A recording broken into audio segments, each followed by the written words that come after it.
छत्तीसगढ़ के प्रवास पर पहुंचे केंद्रीय राज्य मंत्री रामदास अठावले ने एक प्रेस वार्ता को संबोधित किया। प्रेस वार्ता में उन्होंने महाराष्ट्र की राजनीति को लेकर बड़ा बयान दिया है।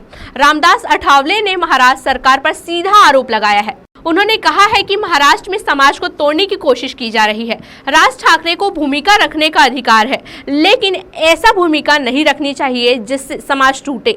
आप हनुमान चालीसा का पाठ करना चाहते हैं तो मंदिर के सामने कर सकते हैं। मस्जिद से लाउड स्पीकर निकालने की भाषा गलत है, इस पर हम विरोध करते हैं। मुस्लिम समाज के मौलाना को भी उल्टी सीधी बातें नहीं करनी चाहिए। रामदास अठावले ने कहा कि महाराष्ट्र सरकार कानून व्यवस्था बनाने में पूरी तरह असफल है। महाराष्ट्र में सत्ता का दुरुपयोग हो रहा है, वातावरण बिगाड़ने की कोशिश हो रही है। वहां किरीट सोमैया पर हमला हुआ। रामदास अठावले ने शिवसेना पर गुंडागर्दी का भी आरोप लगाया। उन्होंने कहा यह अच्छी बात नहीं है, सभी को हर धर्म का आदर करना चाहिए। लाउड स्पीकर को मुद्दा बनाना उचित नहीं है। महाराष्ट्र में राष्ट्रपति शासन लागू होना चाहिए। तोड़ने की कोशिश हो रही है। धर्म धर्म में युद्ध या धर्म धर्म में संघर्ष निर्माण करने की कोशिश हो रही है। माननीय राज ठाकरे जी एक पार्टी के अध्यक्ष है, उनको अपनी भूमिका रखने का अधिकार है, लेकिन वो ऐसी भूमिका ना रखे कि समाज में विवाद पैदा हो। और अगर उनको हनुमान चालीसा का पठन करना है तो मंदिर के सामने जाकर वो कर सकते हैं, लेकिन जो मस्जिद के जो भूंगे हैं, मस्जिद के जो लाउडस्पीकर है, वो निकालने की भाषा ये बहुत बड़ी गलत भाषा है। इसका हम विरोध करते हैं। उसके साथ साथ जो मौलाना लोग हैं मुस्लिम समाज के, वो भी उल्टी सीधी बात कर रहे हैं। उन्होंने भी मतलब अपने समाज के सुरक्षा का ख्याल रखना चाहिए। उन्होंने इसी तरह की उल्टी सीधी बातें नहीं करनी चाहिए।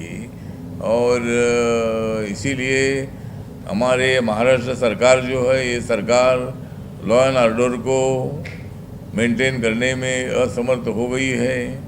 वहाँ नवनीत राणा और रवि राणा को जो एमपी और एमएलए है, तो उनको हनुमान चालीसा का पठन मुख्यमंत्री के घर के सामने करने की कोशिश उनकी थी, लेकिन उनको जेल में डाल दिया गया है। उनके ऊपर राजद्रोह का गुनाह उन्होंने ये सरकार ने लगाया है। बीच में मतलब माननीय देवेंद्र फडणवीस जी, जिनकी प्रतिमा एकदम क्लीन है, स्वच्छ है, उनको पुलिस थाने में बुलाने की कोशिश भी उन्होंने की थी।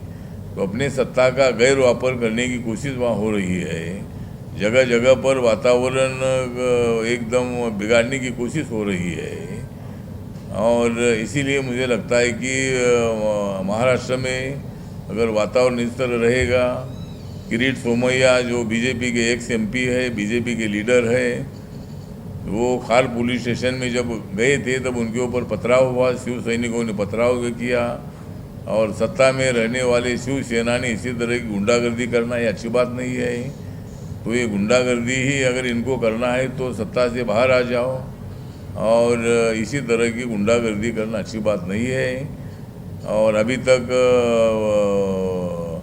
पत्थरबाजी करने वालों पर, किरीट सोमैया पर हमला करने वालों पर कोई कार्रवाई नहीं हुई है।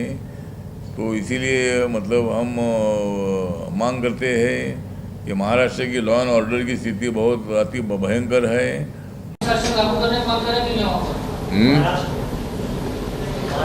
कानून व्यवस्था को लेकर क्या कहेंगे? राष्ट्रपति शासन की मांग करेंगे क्या?